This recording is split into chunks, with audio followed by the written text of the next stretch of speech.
Alright, so I've got my paper laid out. This is 9x12 paper and I'm doing an 8x8 image. So I've ruled it out and I used a triangle to make sure everything was square when I did it. You can see I have my crop marks done. They are, as I told you,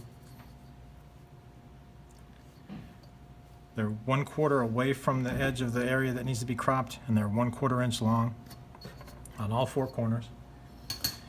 I used a regular pencil to draw this out, and if you notice, I've drawn this pretty much as lightly as I can. Sometimes pencil doesn't erase very well from watercolor paper, so you have to be really careful.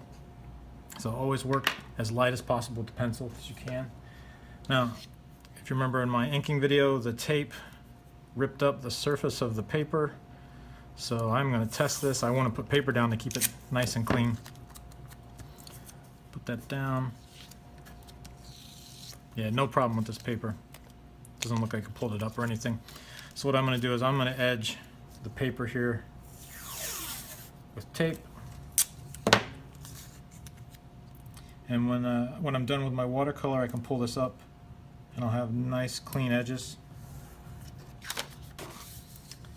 One dull. But there we go.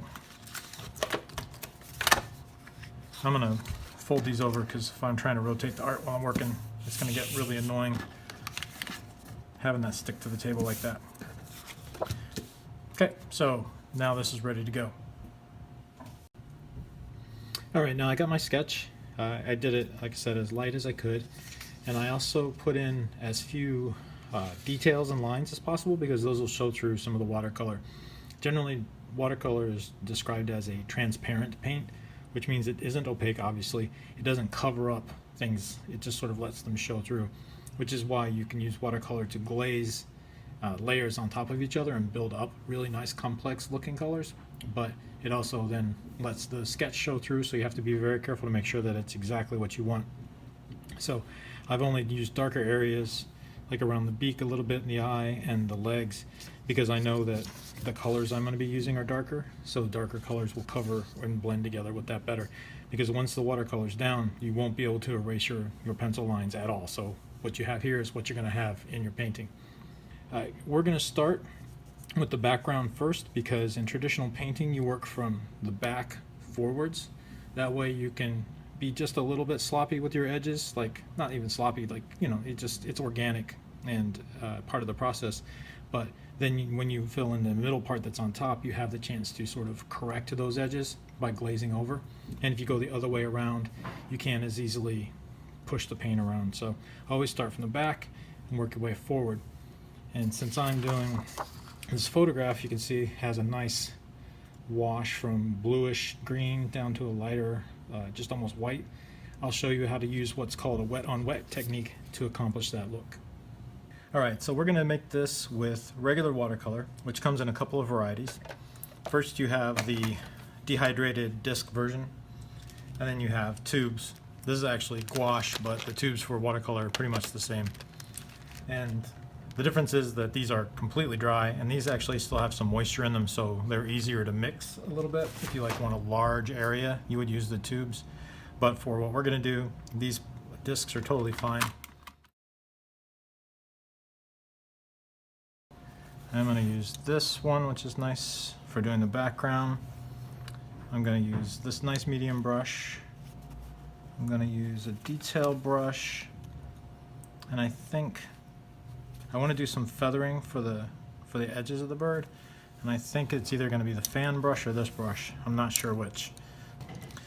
Put those over there to the side. I got my paint here, which I'm also going to move so I don't have to move it across the painting, so there won't be any chance of it dripping. I've got a mixing cup just in case. I've got my sponges that I showed you for the inking. I've got some water, nice and clean. And I've got some paper towels, as well as my reference right here. So we're going to start with the background, and I mentioned that we're going to use wet on wet. And how that works is pretty interesting. Basically, you brush water down first, and then you take watercolor and you drop it in and blend it out. And it will it'll sort of seep out and give you a nice soft look. First I want to see what my colors are. It's usually best practice to do some samples where you take a little color and you put it on some paper to see what it's going to look like. And I have an extra piece of paper here so that I can do that, just to make sure that the colors I use are the colors I want. So I'm looking, I think I'm going to go with this green, this blue,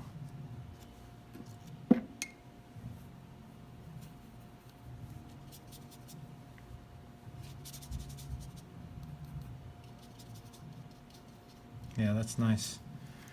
And because these are easy to contaminate with the other colors, you always want to rinse out your brush before you go to a new color. Let's test out this one. Yep, that's real nice. And you can see how they're, because this is wet and this is wet, they're blending together. I can even facilitate that by taking my brush and working them, but I gotta be honest, I like that natural blend a little better. I think the big key to watercolor is not to worry about it too much. Let it do what it's gonna do. You know, it's very organic. It blurs and bleeds and runs, and you don't need to control it ultimately, like so many other colors, like watercolor, like acrylic or oil paint. You really control how things bleed and blend together. But with watercolor, you know, it's good for fruit and nature and grass and stuff, that like water, where things can be more organic and blurry and blendy. And it's fun. I think for me, since I do such tight controlled art, it's more fun to let loose every once in a while and just do this nebulous stuff. So I'm gonna use the big brush to start because it can hold a lot of water. And I know you can't see this because I can't see it either. But I'm gonna put a whole lot of water and I'm gonna go right up against the edge of where I want that paint to go.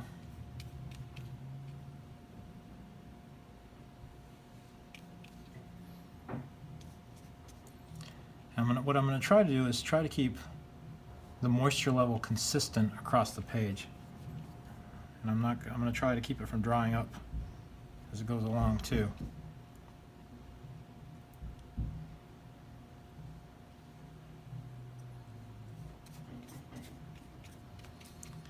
Okay, I got to get this.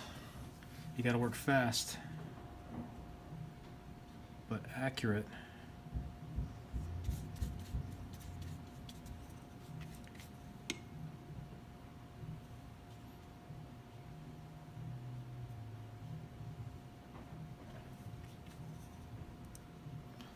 And the nice thing is it's not too hot right now, so this isn't going to dry out super fast. So that's real wet, I can see that. It's getting a little dry.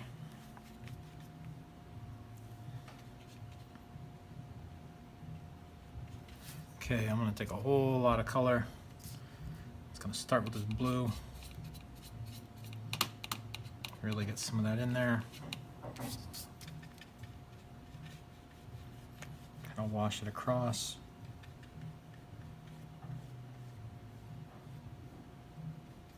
And because that's wet, it'll sort of fill itself in. Got a little more up in here. I don't care if it's kind of splotchy, even though the source material is nice and smooth. I don't mind that it's a little more organic because, like I said, we're working with watercolor and we let it do what it's going to do.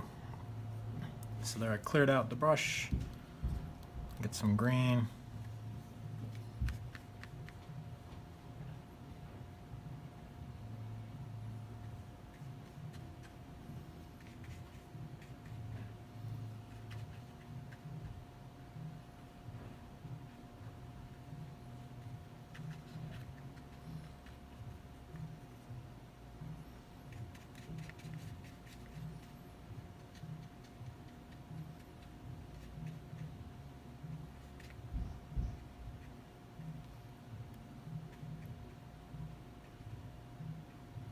It's bleeding over the leg, but that's okay.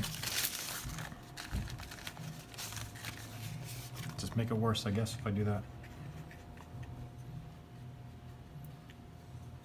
But you can see this is nice and and smooth transition here. Water that down a little bit. Bring it over into here. And it's buckling, so it's kind of pooling, which isn't what I really wanted, but I don't think there's much I can do about it. Get a little more diversity of color going on in here.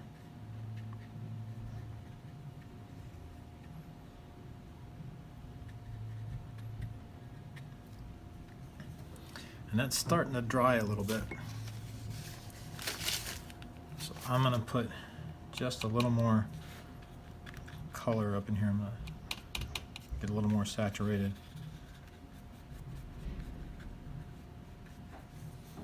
And see if I can soften that up with just a little water without ruining it.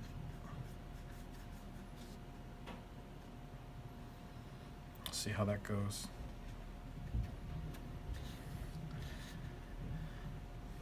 So, pretty basic background. What I'm going to do now is I'm going to let this dry, and then once it's dry, I'll work back into it with the other colors. So make sure you can see everything that I have. All right, I'll be back soon. So this has dried up a lot. There were actually a few little specks of color where the pigment had settled here and the paper had kind of rolled up. And if I put this in an angle, maybe you can see it's not shiny anymore, and it's not liquidy at all, but it's still buckled, and if you touch it, it still has moisture in it. So at that point in time, I was able to take this fan brush and real lightly go over it. There's some of the stuff there you can see, and I was able to get rid of that and kind of get that out of there. There was a speck up here, and I was able to just whisk it away. I tried it with my finger, and it actually made a little clean spot, and then it filled back in and it was messed up, and this worked a lot better. So fan brush cleanup is a pretty good way to go. So if you make a little mistake like that, or it wasn't really a mistake, it was just the water pooling because it was buckled and it did what it did, but I didn't like it, so I cleaned it up using the fan brush. So you can always give it a shot. Just make sure that it's not wet anymore. It's just, I guess, damp. It's probably the right way to put it. And this is, I can see right here that I have water on the beak that I don't really want to have. I'm going to try and get some of that out right now. I'm going to use a clean paper towel, and I'm going to use this brush because it has stiffer bristles. I'm going to get a little water on it, and then I'm going to scrub that area and get it wet. See if I can lift up some of that color, or at least soften it. And yeah, it's working. There we go. I'm going to press on that, clean this out a little bit, get that done, and now you can see that water's gone from the beak. And I didn't want it there because the beak is actually sort of a whitish blue color, and that green, I think it would have ruined the silhouette of it. I don't care so much about the leg, but maybe I'll try and clean it up a little bit because the water ran over the leg here. Let's see what happens if I get in there and kind of scrub at it. Yeah, it's lifting it up a little bit. That'll make it better when I lay over the colors. Then at least that green won't be showing through so much. Just got to be careful not to ruin the surface of the paper because it's going to pill up. This is paper from a sketch pad.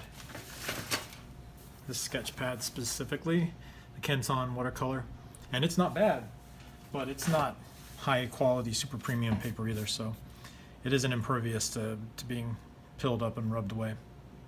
So as that's drying, I want to test out a few colors. You can see on my bird here, the reds, the like orangish burnt reds, and the yellows and the blues. I want to see which of my colors will work best for that. So I want to give them a shot here.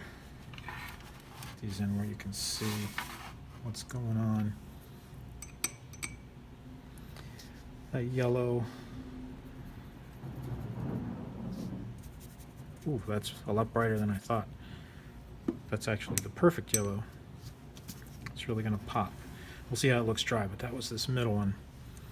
And for the burnt color, I think I'm going to have to mix a couple of colors together. Get that nice and wet. Take this, oh no, I got this color here. I'll take this really reddish brown. And I would probably, I think I'll mix that on the page. So I'll probably lay down color because that's pretty close. Clean that out. Get some of this orangish red, and I'll bring that in.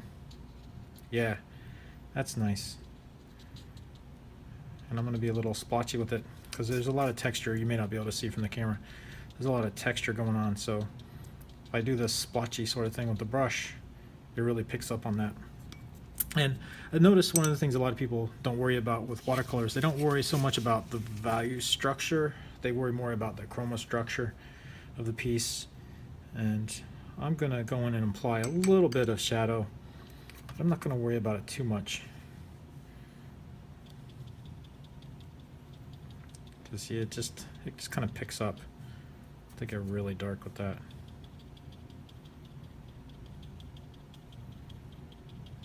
But I think that's going to work well for the bottom of the bird. We'll see how it goes. I mean, it might look nice here, and then when I do it on the page, I'll probably mess it up. But that's the way life goes sometimes. Here's hoping it turns out. That yellow, the blue. These blues all look pretty intense, but that one's not too bad. Get some of that. Let's see what we got. Water it down. Yeah, that's pretty good. It's not too saturated. That's what we want. And then I'm going to bring in some details. I think, what does that purple look like mixed in there? Because instead of black for the shadow, I might use a little purple, infuse a little more color. Yeah, that's nice. And then I will try, this is Payne's Gray, which means it has some blue in it. So we'll give that a shot. Yeah, that's nice too. The black just would have been wrong. It wouldn't have worked right with the colors. So you can see that's really coming together. So those colors will work nice for this. So this is mostly dry. I think it's good enough. I'm actually, since we're working from back to front, I'm going to do the twig next. I didn't test out any colors for that, but these seem to be fairly good as far as being accurate when they're dry to what they look like in between. So I think I can predict which colors I want to use. I'm going to use the round brush here. It looks like this is a number 6. Good size, holds a good amount of water. Got my fresh water. So let's see what we can do. And see if I can show you for the stick, for the twig. It's an orangish color, and it has a shadow on the underside, and then it has a highlight sort of running down the middle of it. That kind of goes to red for that highlight, red and then white. Runs through a spectrum. I'm going to paint this not using the wet on wet. So let's see. Try this. I'm actually going to glaze on just a little bit of this color here, this like yellow orange color. I'm going to glaze on a little bit of that so that will be my brightest highlight.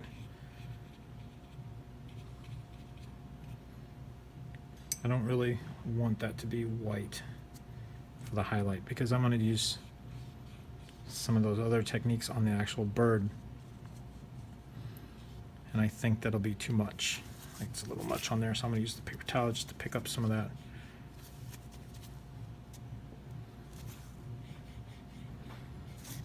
And get that just right. Since it's under the bird, I don't mind it being a little too heavy. So there we go. Got that. Now I'm going to get some of, I think this color here. Maybe we can move it in so you can see it permanently there. So I'm going to use a little bit of this color. I'm going to make it a little thicker. And then I'm going to get that on there.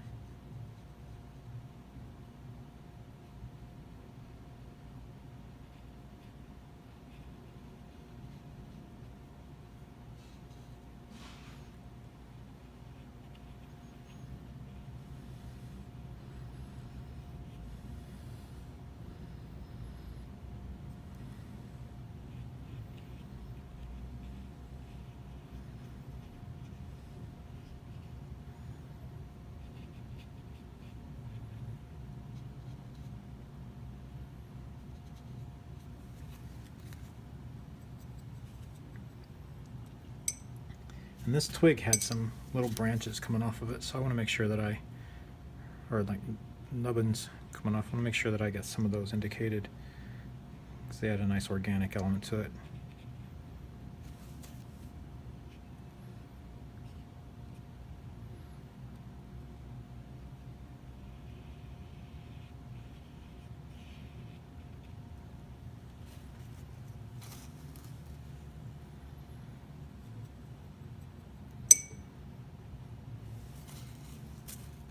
It's a little harsh down here, so I'm going to add a little water and soften that up. I like that it's lighter up here. That's good. So I actually think that's enough for that twig. It's not photorealistic by any means, but it has all the elements I need. I want the bird to be the star anyway, so that's okay. So now I'm going to do the body, and I'm trying to plan my approach here. How am I going to do this? I think generally with this kind of transparent watercolor, it's best to work from light to dark, just like you work from background to foreground. So I'm going to start with the beak and kind of glaze in some colors on top of that, and then I'm going to go to the yellow and get those, and then I'll probably go to the blue and then to the red, and that way when I put the darker colors on top, they'll cover over the edges. Because if I was trying to put the light color over dark that had gone on there, it wouldn't work out so well. Let's see. Do I want this brush? Yeah, this brush is still okay. I'm actually going to do the wet for the beak. So I got this wet. Kind of drawn out my edge. Did not do such a good job. So I'm standing up right now, and it's not the best for me. Is that the one I want? No, you know what? I think I want some Payne's Gray.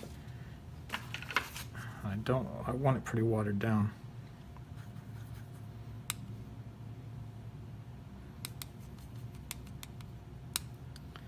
There we go. That'll probably do.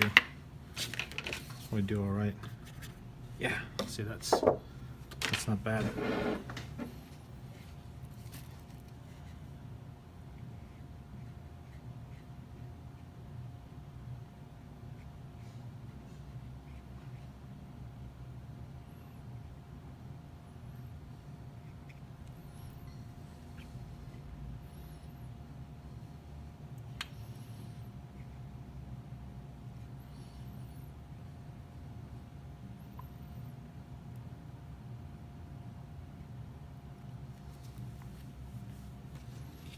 And I think I just messed it up.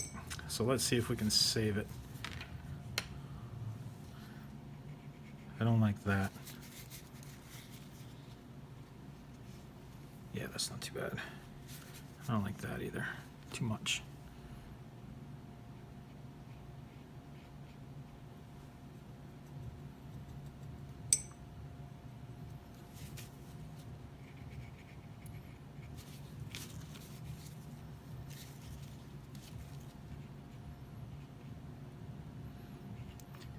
It's okay if I get some of this color spread around, because on the bird here, he's pretty dark in this area, so I'll be able to glaze those other colors back on top. I think I'll take this chance to put some color in for the eye too, just as a sort of stand-in. Maybe down here for the tail feathers, and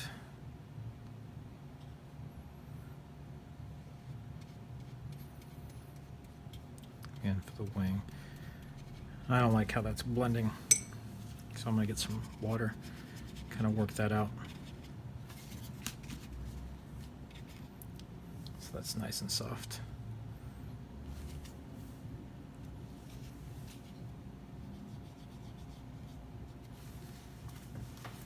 All right, so now I'm going to go and do that yellow.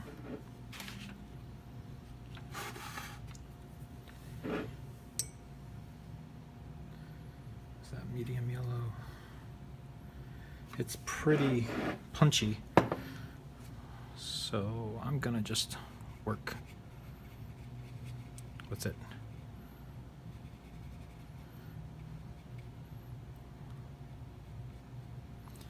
And I like, there's some little details on there were sort of bleeding like into there, so I'm going to take this and I'm going to see if I can pull it.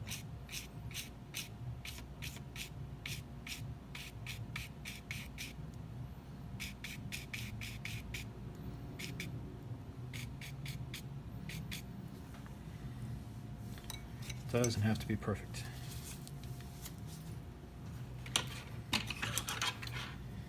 And now we'll go for that blue. Yeah, we'll go for the blue, which I used that color. I want to be mindful of my light source on the bird, so I will load up the brush with that blue because I'm going to need a lot of it. I'm going to start laying it down where the blue is the darkest.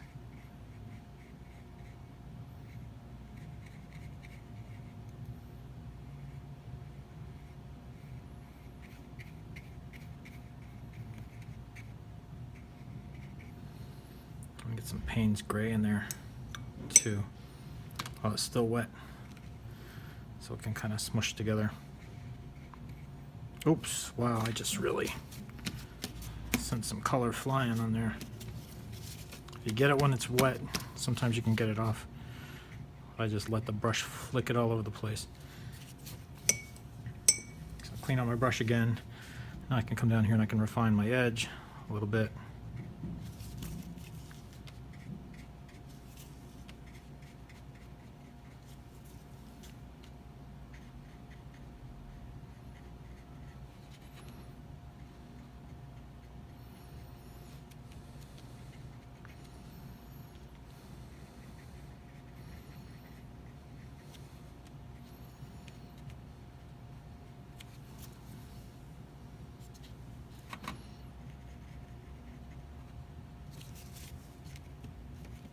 Trying to get that sort of loose, feathery look that the photograph has, but don't know if it's working out. We'll see. So I'll get some more of this pure blue in here.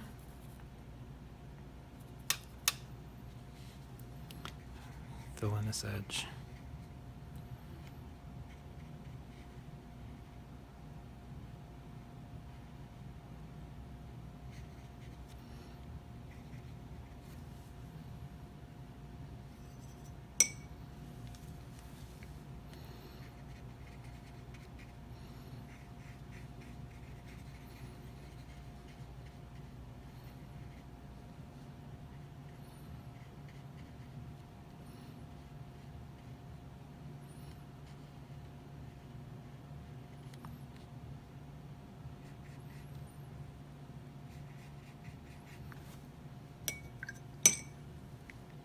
Shoot.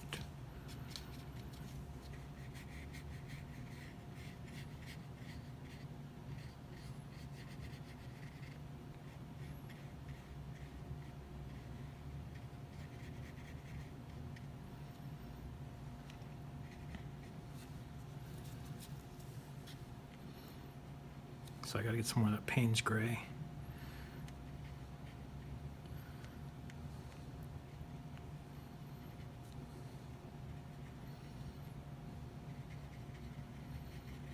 And really define some of the form through the shadow here.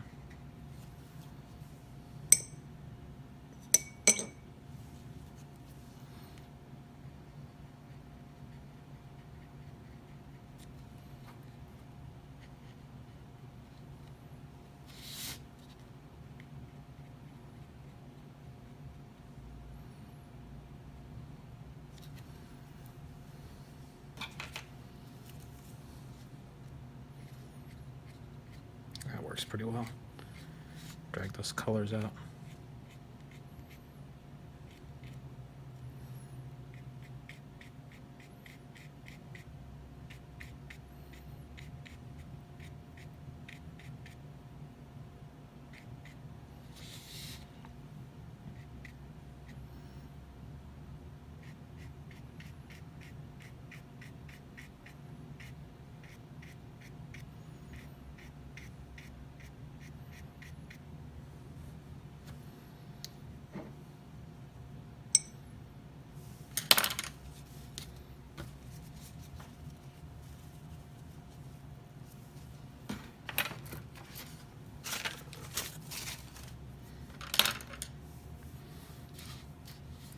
Got some more Payne's gray going on down here.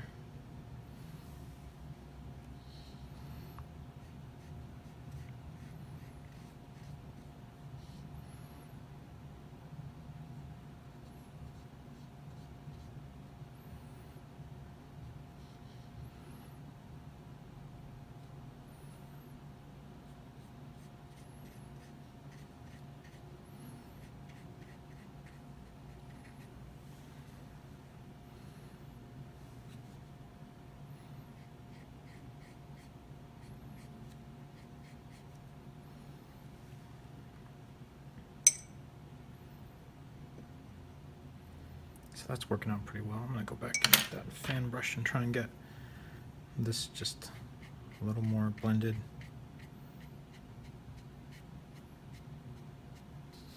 I like that texture that it's getting.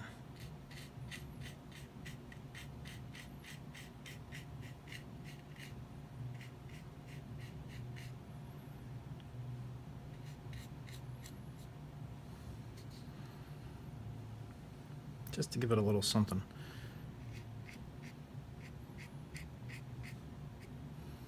Make it a little more organic. So I don't like this area right here. It's real streaky. I do not care for that.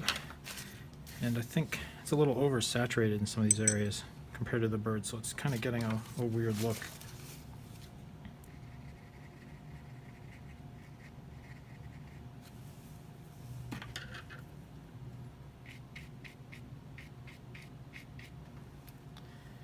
Try not to mess that up now.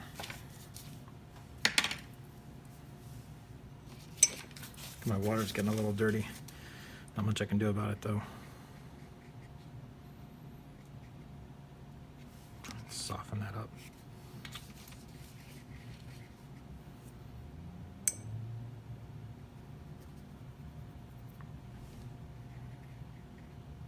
Yeah, I'm totally messing that up.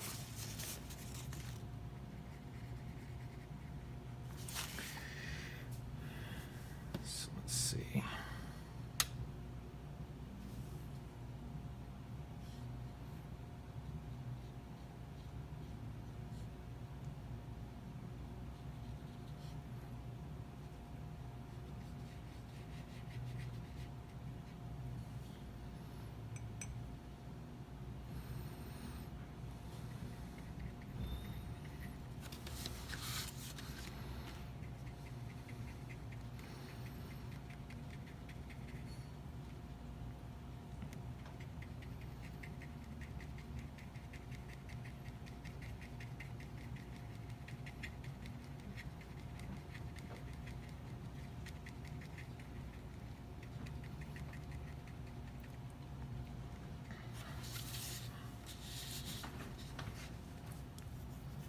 Just trying to get rid of some of that streakiness. I can always go back in and lift up some of this paint like I did with the leg before.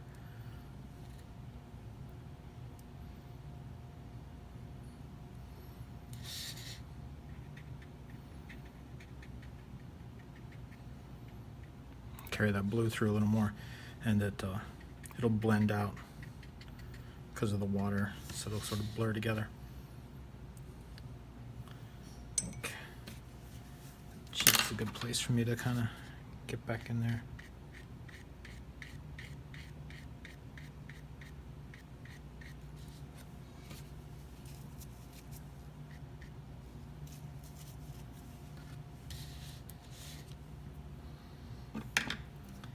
Go in and put some orange in.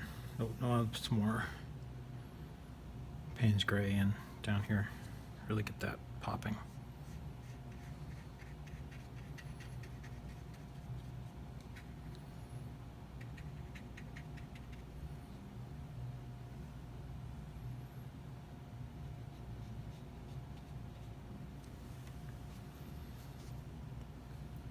I think a little Payne's gray in the legs wouldn't hurt either.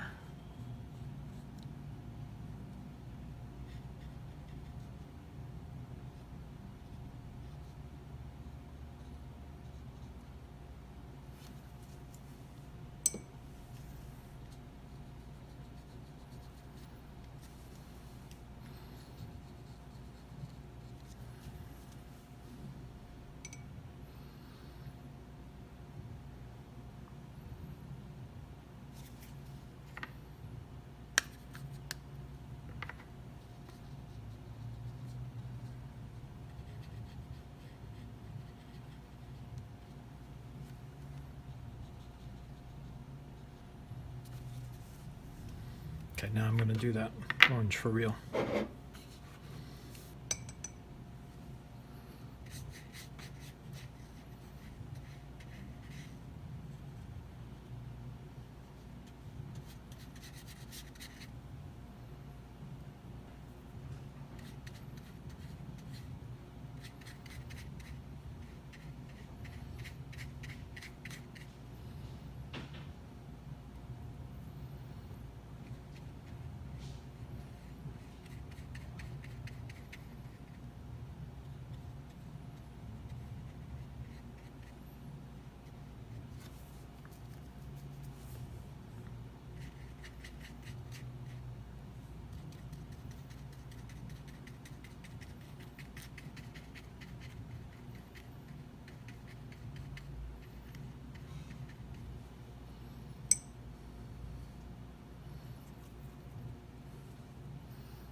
I think it's probably a good idea to let this dry up a bit.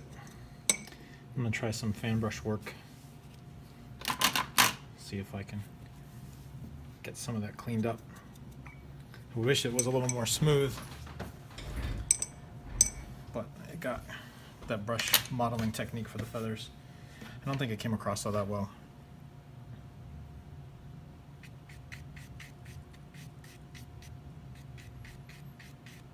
That helps a little.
While that rest of that is drying, I'm going to go in and actually paint in a little bit more of the details, like the eyes, the beak, and the legs, because his eye is going to take a while to dry.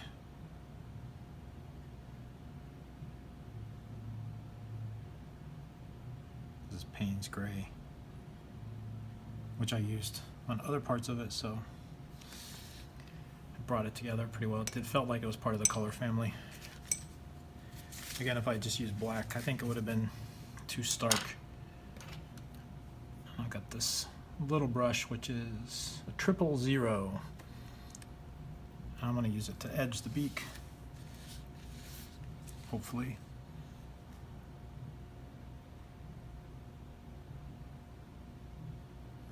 Get that there.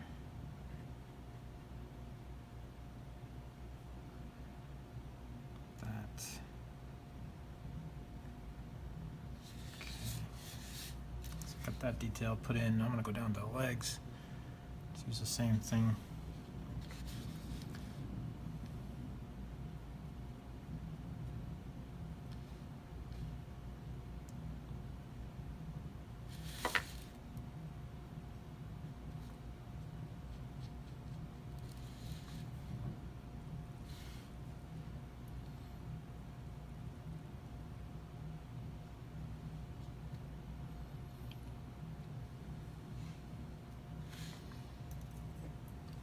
harsh.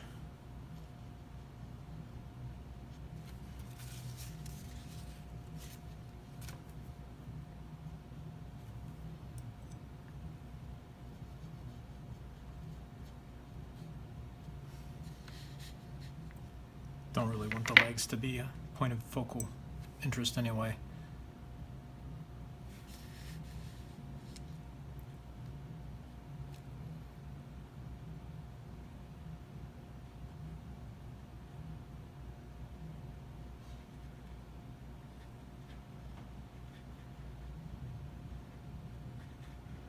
So drop that value back a little bit so they don't pop out as much. It's starting to look okay. Can you guys actually see that? Now you can.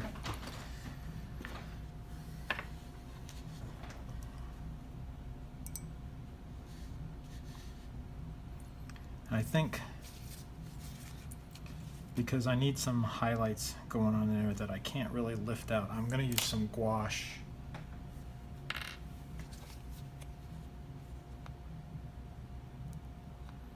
A little goes a long way.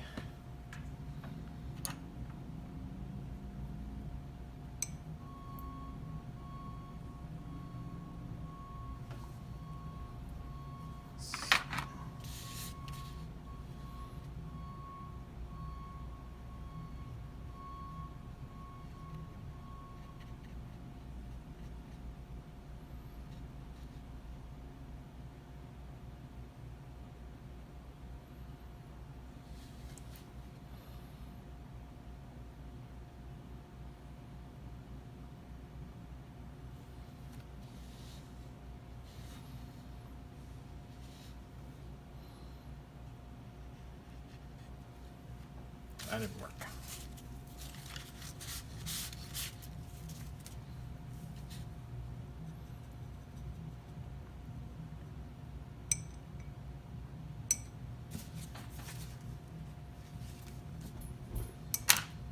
So I'm going to use the stiff brush, lift up some of this color on his back.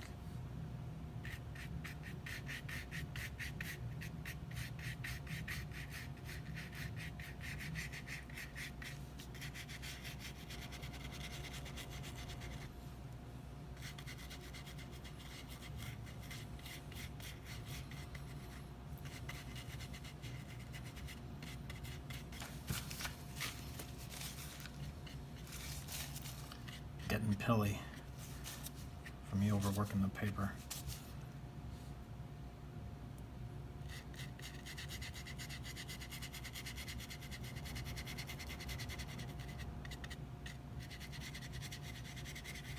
Which I would say is a pretty amateur thing to do, but I should have let it dry more.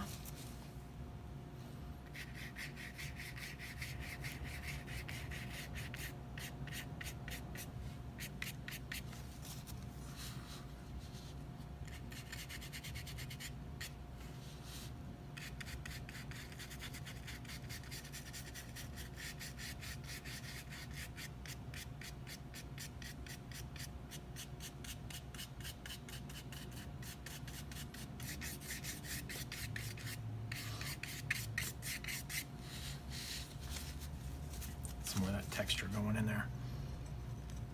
And I kind of butchered this toe, or if I can pull any of the pigment off of that, save it a little bit.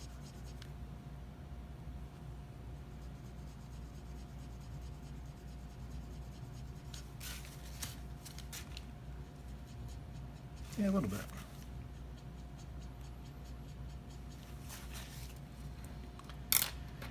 Maybe if I get a little gouache.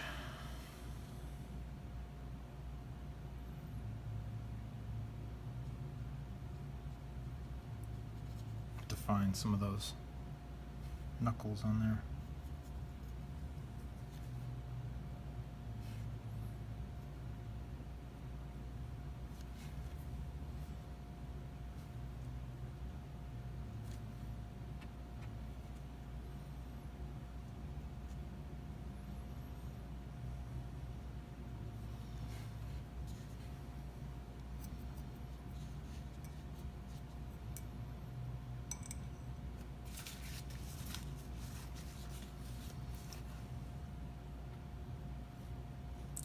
goopy highlight on his eye. Nope, still too wet.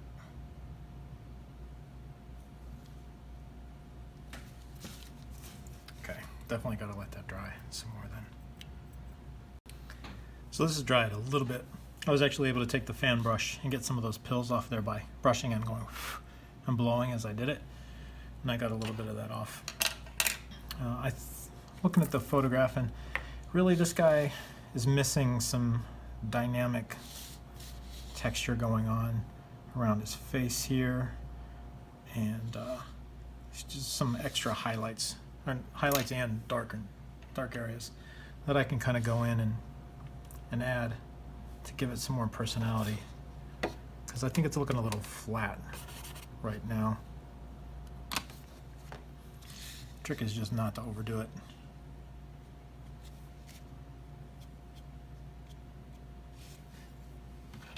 Which I almost did just now.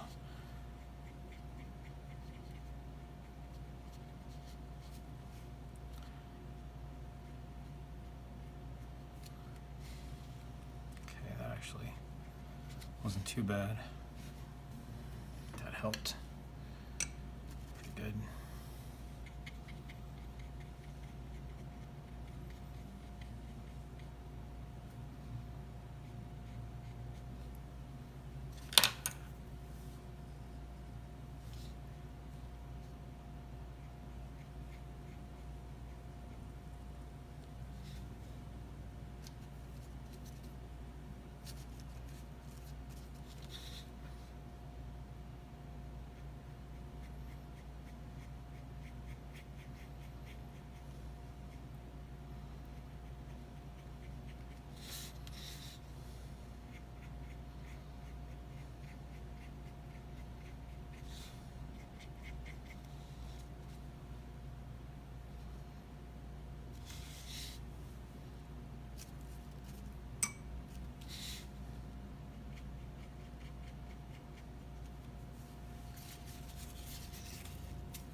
Okay, so I definitely captured some more of that detail down in his neck area, which is good.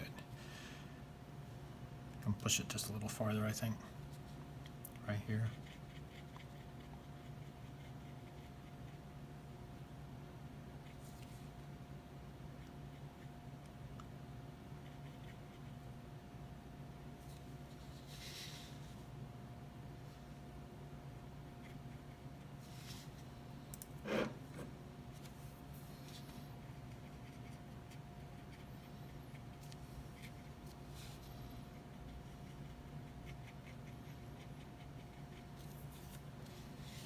That's not bad. I think a little more down here too.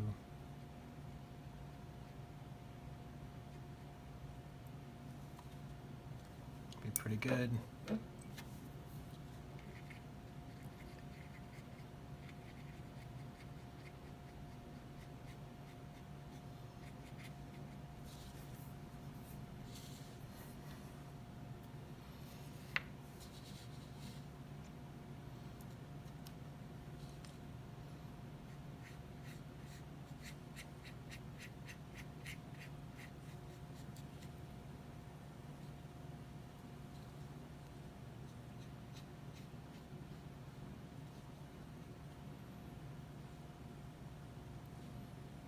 I think the feet are good. I don't want to touch those.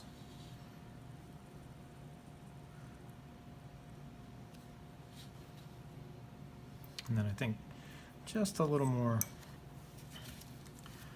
darker color underneath there will help.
Okay, getting close, I think.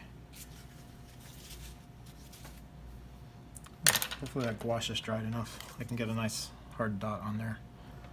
Try it with the end of the brush.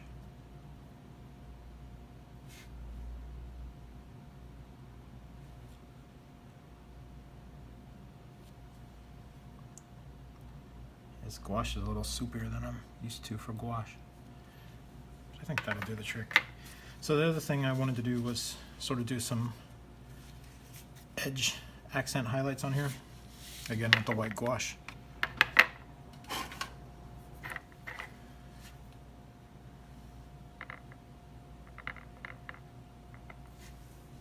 Because he's got like a nice sort of accent going on around his eye.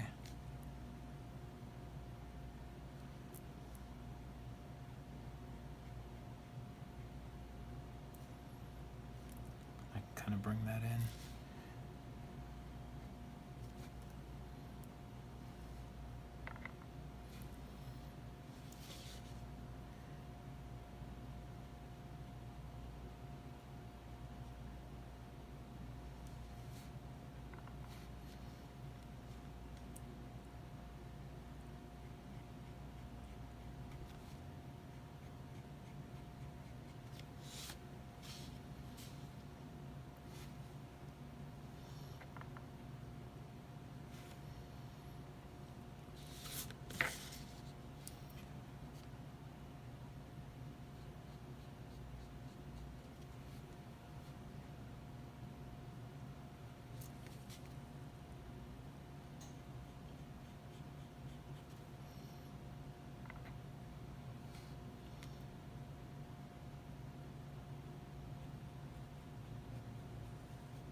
I always like to think that the last couple of minutes of a painting is where the magic really sort of happens. You've got all your structure down, and then you go through and you pick out the good spots and you sort of refine them.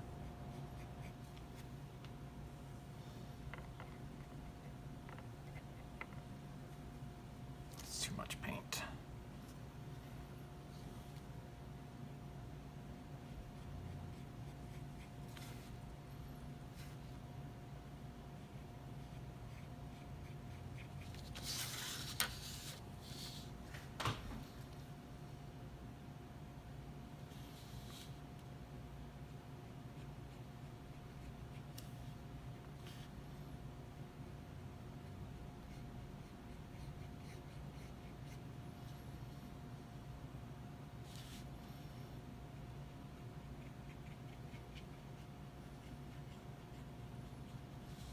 And it's hard to get this to be really white because it keeps blending through, pulling that blue from the background in.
I think if I wanted really super white edges on here, I'd have to go through and use some acrylic or something, which I don't want to do because I would probably mess it up. All right, I think it's not bad. Looks like a bird, right? Not too bad, but it didn't take me too long. I think about an hour to do this. And you know, I did the whole creature. For your assignment though, you'll probably be just doing portraits, meaning like the head, and you can really focus on getting the character and the personality in there.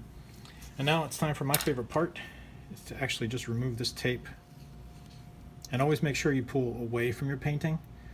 That way, if it rips, it won't rip across your painting, it'll rip away from it, and you'll still have a usable painting. I've seen people do this the opposite way, where they pull the tape towards the painting and it literally just peeled the whole thing off. Well, not the whole thing, but you know, like took a big chunk out of it. And they definitely were not happy about having to redo that art. This gives us nice clean edges.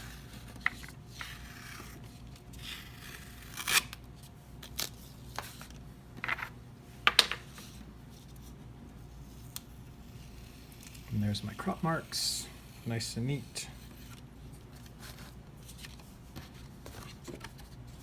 I think you can see how much better this looks now without the tape.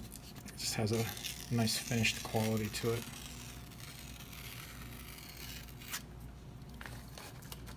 I got a little paint on the outside edge, but that's okay. It's not too bad. So that's it. That's my bird watercolor. Nice and easy. Nothing too crazy. Probably hard to see the differences, but I matched the general color, I think, and the basic colors value study, so it's not too bad. Of course, you can do something different. You can do modern abstract, as long as I can tell what it is, but just a general overview of watercolor. It's not an exact science. You kind of go, you have fun, you make mistakes, you clean up your mistakes, you keep going, and you just try to make the best of it as you go along. I'm obviously no master at this, but I had a lot of fun doing this, and hopefully with your assignment you'll have some fun too. All right, I'll see you in class.